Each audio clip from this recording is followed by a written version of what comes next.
There's a lot to digest and a lot of voices to be heard. Stick to the frequency that amplifies these voices, stories and reports that make the difference. This is Agidigbo News, 88.7 FM, the people's voice.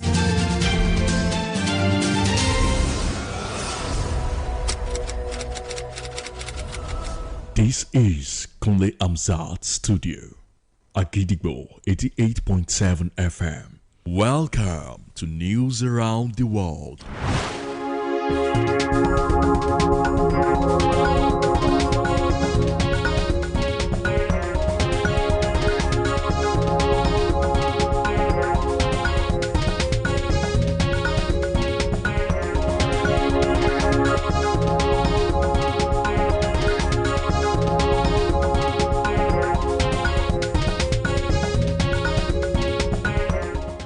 Good evening, welcome to News Around the World on the most listened to radio station at Agidigbo 88.7 FM Ibadan. I am WURAOLA YUSUFF. The headlines: President Tinubu seeks $560 million loan approval for Sokoto Badagry Superhighway. Oyo signs a historic deal with a private firm to transform iconic Bawa Star to tourism site. The German airline cuts a 20,000 summer flight as fuel prices surge. President Trump threatens to shoot a boat laying mines as tension escalates in Strait of Hormuz. Lamine Yamal out of the season, expected to be fit for World Cup. And now the details. President Bola Tinubu has asked the Senate to approve a fresh external borrowing of $560 million to fund sections of the proposed Sokoto Badagry Superhighway, a flagship project under his administration's infrastructure drive. The request, contained in a letter addressed to the President of the Senate, Godswill Akpabio, was read during plenary today, setting the stage for legislative consideration of the financing plan. Providing further details, the President explained that the project will traverse Sokoto, Kebbi, Niger, Kwara, Oyo, Ogun, and Lagos states, stretching from Ilela to Badagry, and is expected to enhance connectivity and economic integration significantly.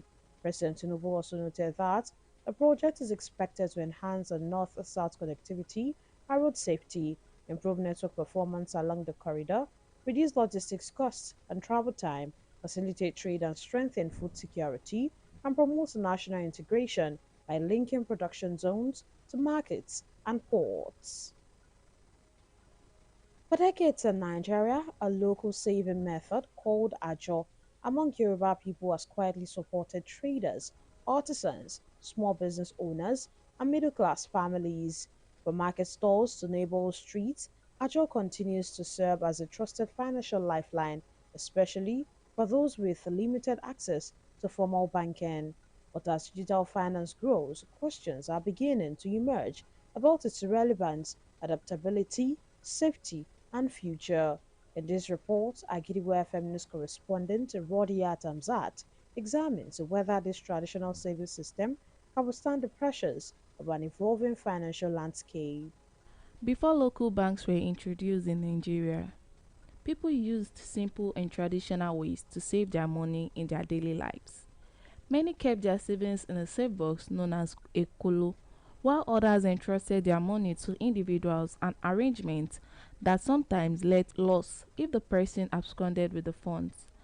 As time went on and things became more modern, local banks were created, providing a more secure and protected savings system. Even with banks, some people still prefer the old ways. Many continue saving money with female thrift collectors, especially in their communities, because of trust and convenience. At Bodija Market today, traders shared how they are able to run and sustain their businesses with the help of thrift savings. While interacting with traders, they share their experiences with thrift contributions. The gain that I gain, you understand, maybe weekly or monthly, and use that one to do contribution ajo, you understand. As you like, if you like, you can do daily one. If you like, you can do weekly or monthly without interest. That one is better than bank or even cooperative. That's why people prefer contribution. Eh? Hey, really a good experience because it helps to boost the market and the goods in the shop. So, yes. Despite the risks involved in thrift contributions, traders shared why they prefer it over getting loans from banks for their businesses. Yes, we contribute money even every week, sometimes even daily, because when we need urgent cash, we can easily approach the person in charging and access our money. We have different types of contribution. One of them is called Congo. For example, if you contribute 3,000 naira, it can add up to about 9,000 naira before you collect your money. You will be given your money on your turn, usually at the beginning of the month, but before you collect, you must have been contributing regularly. Thrift contribution remains a practical support system. For many small traders, while Ajo carries some risks, it continues to provide easier and faster access to savings compared to former bank loans, especially for those running daily market businesses. Rodiat Amzat, Agidigbo FM News. The Oyo state government has signed a deal to transform the iconic power stars in Ibadan to a tourism site. The official document signing took place today at the press conference room, Ministry of Culture and Tourism, Agodi Secretariat, Ibadan. While shedding more light on the concession agreement for the redevelopment of the iconic power star, the Director General of Oyo State Investment and Public-Private Partnership Agency, OISIPA, Mr. Folami Olatilewa, outlined a phased plan designed to reposition the site as a major tourism hub and economic asset. Mr. Falame said the agreement is structured to run for 15 years, with the concession period set to begin only after the completion of first phase and post period of 24 months. We have deep experience in the tourism space in Nigeria, and we are confident that we will be able to do what we promised we're going to do. Our plan is simple: ensure that come December, we have at least a phase of Boas ready to welcome people from all around the world.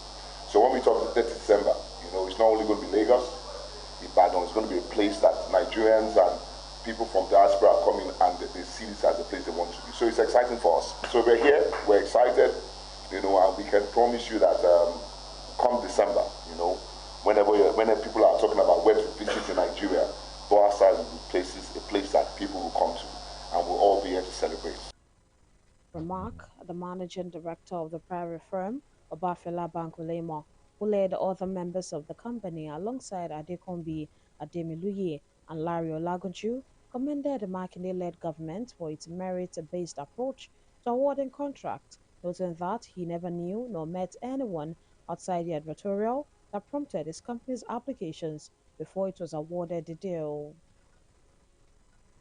After rigorous search, we spoke to multiple investors on their proposals. We've narrowed down to an investor who has shown us the plan to bring Boas Towers into the future.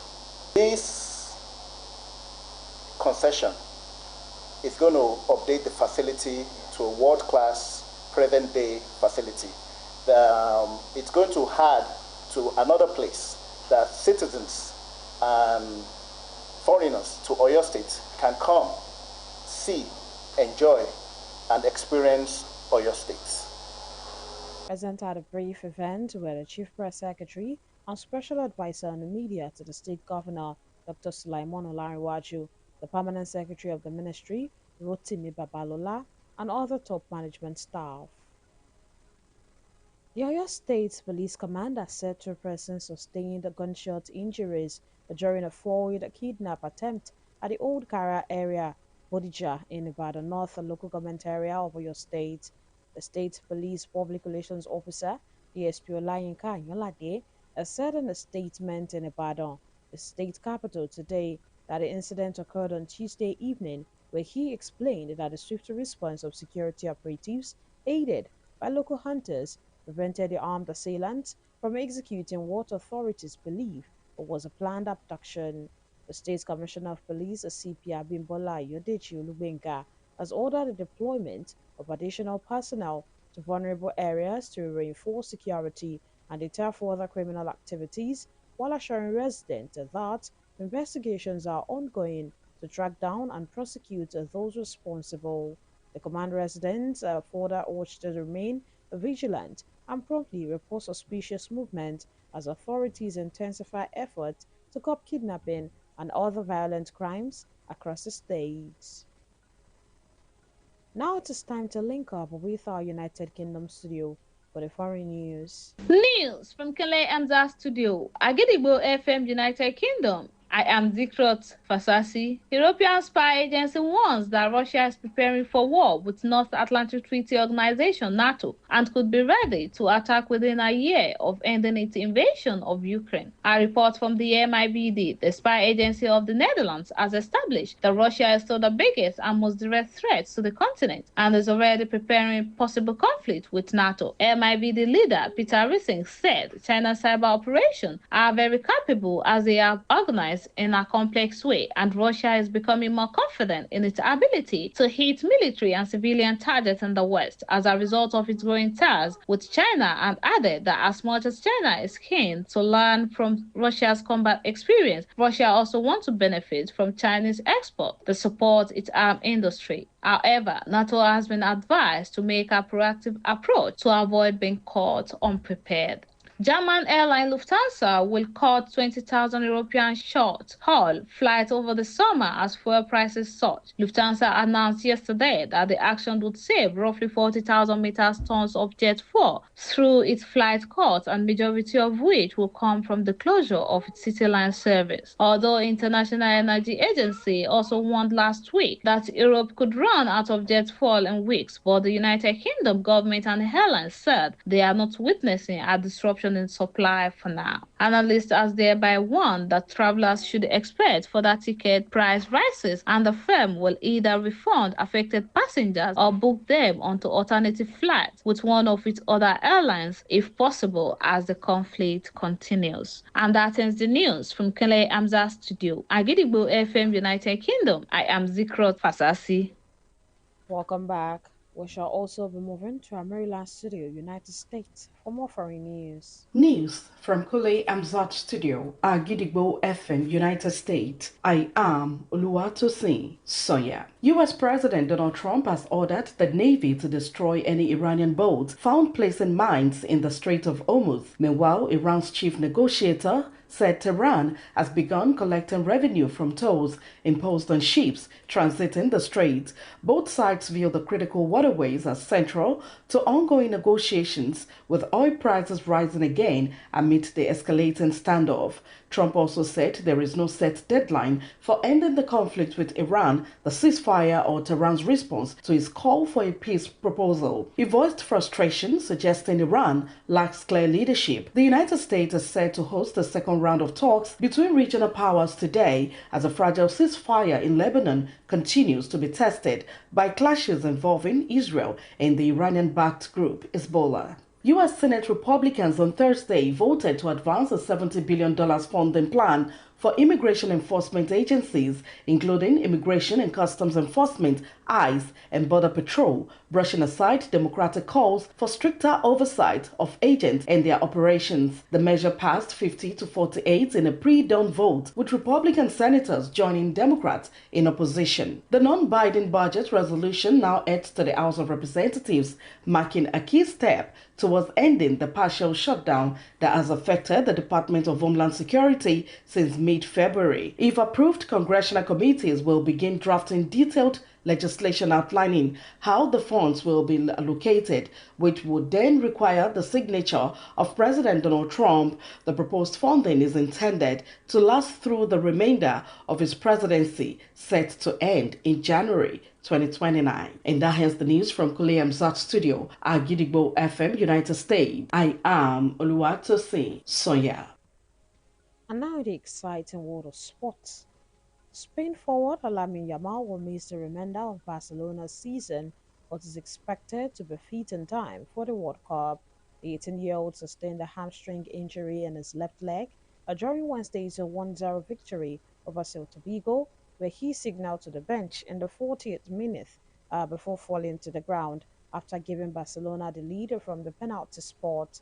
The club confirmed the injury today, stating that Yamal will follow a conservative treatment plan and will miss the remainder of the league season, though he is expected to return in time for the World Cup. Barcelona, the reigning La Liga champions, are top of the table and 9 points clear of rivals Real Madrid, who they play at home on 10 May as one of their remaining 6 games. To wrap up the news this evening, here is a recap of the headlines. President Tinubu seeks $516 million loan approval for Sokoto Badagry Superhighway.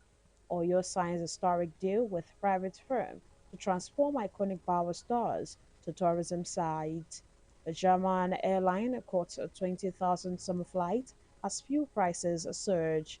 President Trump threatens to shoot boats laying mines as tension escalates in Strait of Hormuz. Lamin Yamal out of the season expected to be fit for World Cup. And before we go this evening, here is a quick tip. Our greatest weakness lies in giving up. The most certain way to succeed is always to try one more time. Finally, we have come to the end of the news around the world on the most listened to radio station at Gidigbo 88.7 FM Ibadan. I am